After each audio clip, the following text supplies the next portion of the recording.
Hello, everyone. This is Tony Lawson, co-founder and CEO of Shoppe Black. Today, I'm joined by Mr. Alan Sims, the CEO and co-founder of Impano Sports, an activewear and clothing line that's made in Rwanda. Alan's actually in Rwanda right now. He's also the co-founder of Empano Academy, a nonprofit amateur sports organization that was established in 2016 and is based in Kigali, Rwanda. How are you doing today, Alan? Man, I'm doing great. I'm doing great, Tony. Nice to meet you, man. And Man, thanks for inviting me on. no, of course, my pleasure. That background looks amazing. Thanks, man. Yeah, we're here actually in Kigali at Mm. a golf center. Oh, nice. Can you give like a quick Doing a video shoot. tour, like a surround view of what's happening?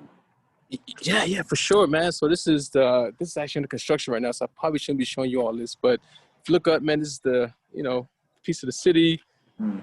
It's surrounded by a nice little pool here, and then there's a golf center, health center here, health club with a gym, cafe, all that kind of stuff. Hope you saw it. Yeah, I can definitely see it. No, that looks great. Okay. Yeah, this is called the land of 1,000 hills. Mm. So it's full of a lot of rolling hills. That's great.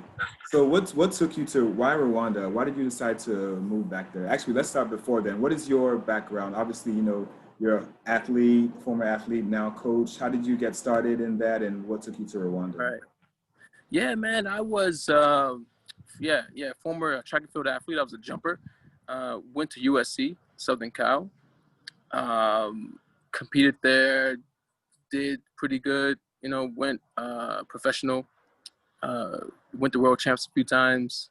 Didn't make it to the Olympics, but then I started focusing on coaching. So I coached at a few D1 schools, and my last gig was at Cornell. And there at Cornell, I was, training a bunch of spoiled kids, So I was like, man, look, I really want to make an impact, man, with my coaching. So let's see, what's going on in Africa. And I was looking around at some countries, and Ghana, Ethiopia, Tanzania, and then Rwanda. But maybe Rwanda was mainly because I was, every YouTube search of African cities and the best places like to live, do business, Rwanda kept showing up on all of them. So I was like, man, let me take a visit there and check it out. Sure. So I came here and fell in love with it right away. Completely beautiful country. The people so safe, clean, and it has some good governance here. The president is amazing. I've heard some really great things. I haven't been personally, but I've heard some really great things about how the economy is doing and just overall like development of the infrastructure and the ease of living. To a certain degree. Yeah. Right. Yeah, definitely. They make it very comfortable to live here. Like as a foreigner, they have a nice system in place for setting up a business, which is very important. A lot of countries, at least in the surrounding East Africa, they, as a foreigner, it's very difficult. Like if you don't have a bunch of money, you need to have a local partner, things like that, to set up a business. But here, man, you can establish one right from where you're at right now, like in the States, and just.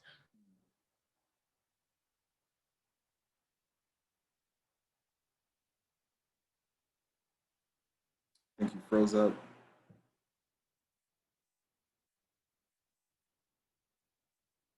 Hey. You still there? I think we lost you for a second. Yeah. Sorry about that. No problem. Yeah, so basically, as you were just talking about the ease of setting up a business, let's talk about the business, Impano Sports. So what prompted the decision to create the line, and how's that been going so far?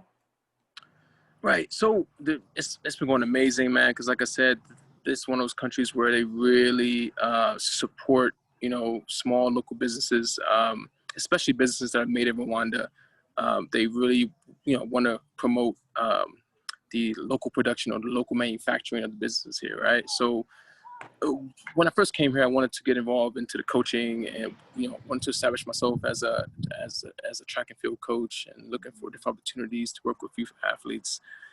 That didn't really go as well as I planned. So I kind of figured, hey, man, I got to figure out something, like some way to make a little bit of money. And I saw opportunity just, in the track and field, just watching some of the meets and seeing some kids that didn't have any gear, like at all. Like you see girls running with you know, Lakers jerseys on, you know, sprinting with the, you know, that kind of attire. So I was like, okay, is there a way that we can figure out, you know, there's a culture here, man, of getting clothes handmade, you know, or like tailor made, you know, where people just buy fabric and they go to the market, have a tailor and get it made. So I figured, hey, why not just go ahead and import some, you know, some sport like material and see what can be made, you know. So I went to a local tailor and they made me like a really nice tracksuit. And I was like, yo, this is like what we buy like back in the States to some of our college teams, you know? So it kind of started there, man, and went from there. And we started working with a bit of like yoga wear, gym wear, that kind of stuff, shorts, leggings, sports bras. And we started from scratch. It was me and a couple of tailors. I just rented out a little room and I said, hey guys, man, like, you know, look at this picture and let me know if you can make this. You know, I showed them some leggings and a sports bra and man, within 2 days, man, they had it down and it fit perfect. Yeah, man. So we started like that. And I want to say it took us about a good year to really kind of get it down packed with all the, you know, different types of apparel we were working with, jackets, you know, pants, joggers, the whole nine, man. So it went from there, and now we're a team of about 15. We have a production site, you know, a design lab, and a store as well, like a showroom, you know. So it's going on 3 years in November, you know. So yeah, it's kind of. No, that's great.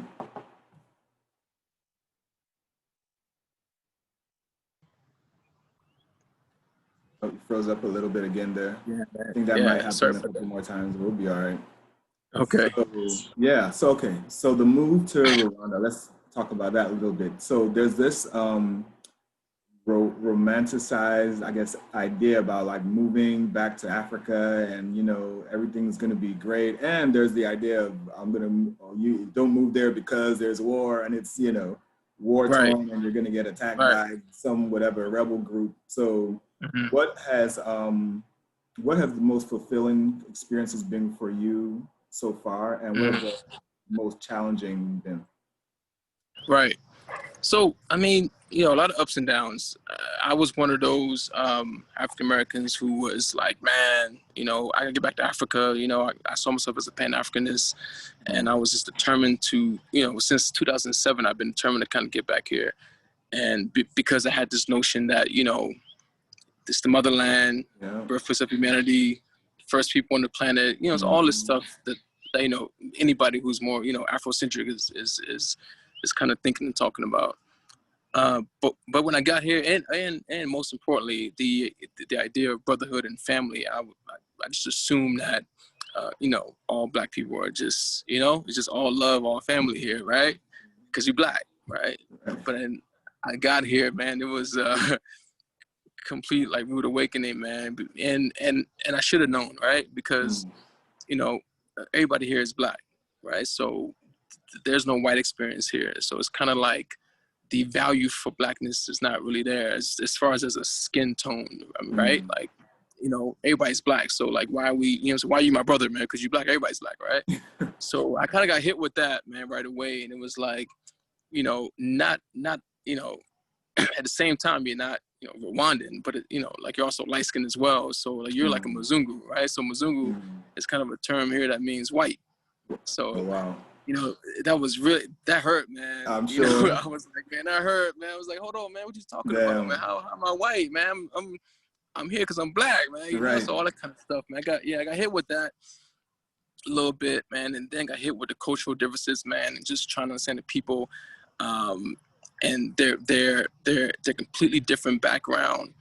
Like I'm hiring tailors and you know, normally tailors are somewhat poor, like, you know, so I had to really understand like what that meant, like what poverty meant, and how that affected their mindset, which that was a big learning curve for me.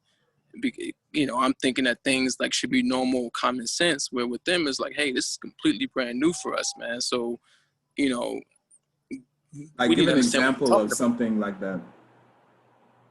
I mean, just like simple things that, you know, putting like 2 and 2 together, like things that we would think in the States is pretty, you know, we'll catch it on fast, man. We got it. And when you don't understand that some folks here they just don't have the same kind of academic background as we do. So they've never been taught to kind of reason the same way, you know, like if we're working on, you know, trying to design a new pair of joggers from scratch. Like I'm thinking that you can just take apart some joggers that I bought, from Nike back in the States and just cut it open and just look at it and then put it back together again, you know what I'm saying, with our own fabric. I'm thinking it's that easy when these guys are breaking it down, you know, a bit differently, man. And like, they're like, hey, look, man, we can't do this, we can't do that. And I'm like, why? Like, you know, it's right here in front of us, man. And so a lot of things had to be just taught, man, and tried, man. It wasn't really a culture of just trying to problem solve here. Like, you know, it was just more so whatever you learned growing up is what you're going to do.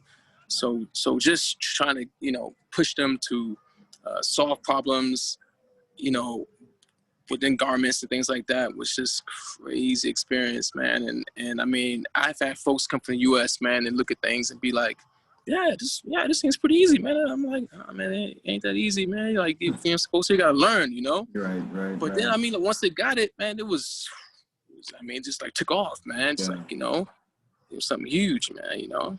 So that was a bit of a shock.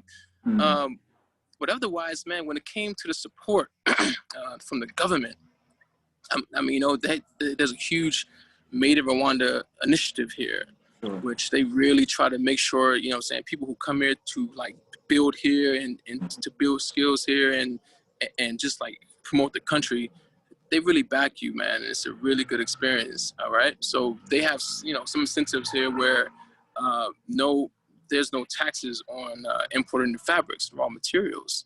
So things like that, man. Like you said, 55% on taxes right there, right? So I mean, stuff like that is, you know, they make sure like you get involved in a lot of the different government, programs, initiatives to just kind of help you get started. So that kind of that was a real big boost that kind of just countered the hurt, you know, and the pain of my, you know, getting beat up, you know, culturally, man, with my mindset, you know.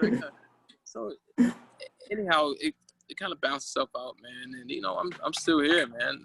A lot of folks could last 6 months, you know. Wow. So have you known people who came and then they're like, I can't take this, and they left? Oh, yeah. Yeah, a lot of folks, man. You know, I had a YouTube video that was posted out maybe about 2 years ago, and a lot of folks saw it and came to see me. It was like, hey, I'm here, man. I want to do business, you know. I want to live here. I'm tired of America, tired of Trump, blah, blah, blah, blah, blah. Man, them jokers, man. 1-2 months max, and I'm heading on back. I'm heading back. I can't do it, you know. I'm like, why? Man, it's hard, man. It's hard. I'm like, come on, man. You got to stick it out. You know, people come here and they spend their money. This place really, this place sucks, you know, sucks your money dry, man. That's not a big issue, man. Like, you know, you can live off of, you know, $1,000 here. You can do it. But see, the problem is that, like, when you're in the States and you're used to living off of $3,000, $4,000, $5,000, you spend that $1,000 like nothing. Gotcha. Like, you know, you be like, oh man, food's so cheap, this and this. You buy a lot of it. You buy a car. You buy this furniture, and you know, suddenly your money's being drained, you know, every month. So that happens a lot, man. That scares people off, and they end up going back home and working. So do you have a lot of friends and family out there? I've definitely built some friends. Family, no. I mean, I came here with my girl, and we had some kids here, and, you know, both my 2 young sons were born here as well. But I'm not, man, yeah, it's just them guys and folks I've met here, man. A couple of Americans. There's a brother here right now. His name is Derek. Man, he's a aerospace engineer. He came here to do some work on his own and grew his line as well. You know, he's also a drone pilot. So there are some brothers and sisters here who are doing some, you know, some amazing things. We have a small little group. You know. Yeah, but we here. Yeah, I was just about to ask, is there like a community of, you know, African Americans out there that you can socialize with and hang out with and all that? And we got like you know, maybe a little smaller WhatsApp group, man, we have going on, you know, but nothing like Ghana, you know, it's nothing what I heard over there. They got like they're in the thousands over there, but yeah, we got a small little clique going on. No, that's cool. So Back to the brand in terms of like marketing, because you did mention that you are getting a lot of support from the government. Um, One idea that came to mind while you were talking was the possibility of actually like outfitting like the national team for whether it's Hmm. the Olympics or Olympics and that, major yeah. events. Is that something that that's crossed your mind or that you're working towards? Or Yeah, definitely. Right now, we are putting together a proposal, some designs and mock-ups, some samples to present to these guys in the next couple of weeks, for the Olympics this summer. So Mhm. we're kind of hoping to get that, man. We think we got really good, uh, uh, our prices, we're like way more affordable. Our styles, man, we're making things that's a bit more Mhm. culturally oriented, things like that, man. Yeah, They've been shopping in Europe for like the past, maybe like 20 years, man. Spend a whole bunch of money and just getting the same old styles and designs that, you know, everybody else gets, man. yeah. So here we're like, hey, look, man, like we can offer you a really good deal, you Mhm. know, much cheaper, and most importantly, man, something that's custom and unique, Right, So right. that's kind of what we throw out there, and it's just, it's not just here as well. We're trying to also get in contact with neighboring countries, Of course. Uganda, Tanzania, and other smaller countries, and Mhm. try to sponsor them. That's our goal, is just get our brand out there, especially at the Yeah. Olympics.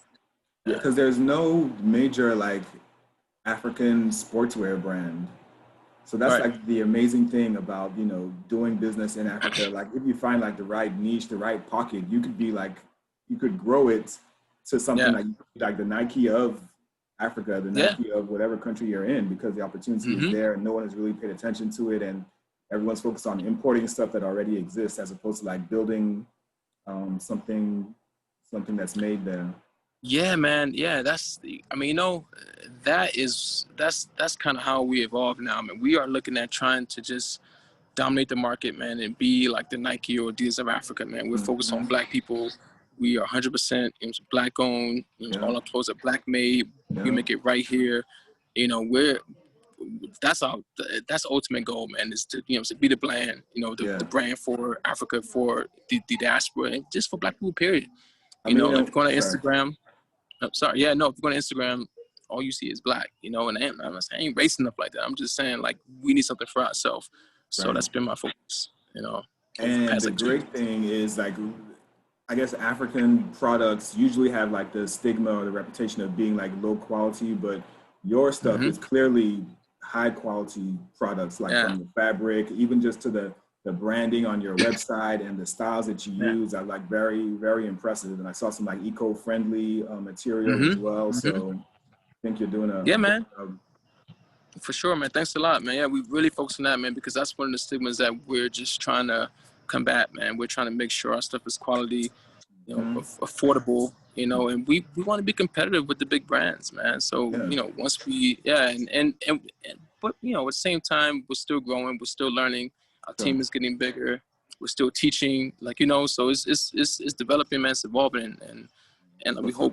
hope, to be up there, man, Yeah. soon. That's great. That's great. So tell us about the Impano Academy. Like, what type of work are you doing there, and what's happening? Right. Yeah. So that was the initial project I had going on. It's a nonprofit, and for that project is kind of associated with my coaching background, and the the the the idea behind it was to set up a system here where we could identify the young talent like in the country, so to help develop future Olympians. So we established some local coaches and volunteers to go around the country and run a series of tests like on the kids, and it's physical performance testing, to see things like how fast you run over 20 meters, jumping ability, standing long jump, vertical jump, you Mm. know, different kind of agility tests to test coordination and skill acquisition. And we run these tests, and we can get together, like uh, a bunch of kids that have shown this amazing talent, and then we use that to bring them in to our camp and train them. Mm. So with the help and support of the government to train them up to hopefully be the future sporting heroes of the country. And Just recognizing raw talent, pretty much, right? Exactly. But so we have to go and find them, right? So of course, it's modeled after the Cuban, Russian communist like system, where it's kind of state-run program of just going out, man, and looking at kids how they run and saying, oh man, let's test this kid, and bring him in. So I set up that program here. It's going well. We haven't fully reached the whole country yet, but we've already identified like a lot of young kids and have put them in schools. We pay for their schools. We basically sponsor them, to make sure they have all they need, to be successful. That's great. And Impano Sports, funds that program as well. Right. Great. So can you take us on like a little tour? Can we see what you have going on there? Because you said you're on video shoot man. now? So right now we're planning our first video campaign ad. It's going to be similar to like a Nike Adidas ad, man, but it's going to be all black, so it's going to be pretty cool. But we got, let's see here. This is the team. So look, I'm catching these guys off guard here, man. So hey guys. All right, so you guys are live right now. All right, like say hi to Tony. Hold on, Tony. Let me switch the screen around. Okay. Hey, say hi. Hi, Tony. Hi. Hi. How are you doing? This is Frida. That's my manager. Hi. And also she's on makeup. And this is Sally, the model. She can't open her eyes right now, but she's Kenyan. All right. And once they finish, we'll go over to the court and get rock and rolling with this shoot here. This is the tennis court. Okay. All right. Swing back around. I don't know where the camera guys are at right now, but this is what we got going on right now. That's Derek over there, talking with Peter. He's an American guy that has a NGO here called Envision Rwanda, and they train local young designers and videography and photography, things like that. So it's pretty good. So here's the pool coming up. I'll show you. This is actually a new golf center here. They just built. And it's like state of the art, man. Yeah, there's a pool, and I don't know if you can see the kind of city background there up in the hills. Yeah, in the distance. Yeah. Yep. That's great. And this is the golf center. And yeah, man, this is where we're at right now. No, that's cool. So, all right. Well, thanks for making the time to chat. Definitely a pleasure speaking with you. Wish you all the best. I'll definitely be supporting the brand. How can folks support the Academy and, the clothing line also? Best way. Yeah. So for the Academy, we have a website, is empano.org.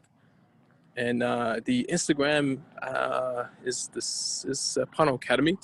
I think that's it. And the sportswear brand is empanosports.com. And we have an Instagram, Empano_sportwear. And yeah, man, come follow us, help us gain some followers, man. We try and grow this brand. And I mean, it's going to be amazing. Sir, all right. Well, thanks again for your time. You have a great rest of the day, Alan. Thanks, Tony, man. You guys have a great day as well. Thanks for having me again. Peace. Later.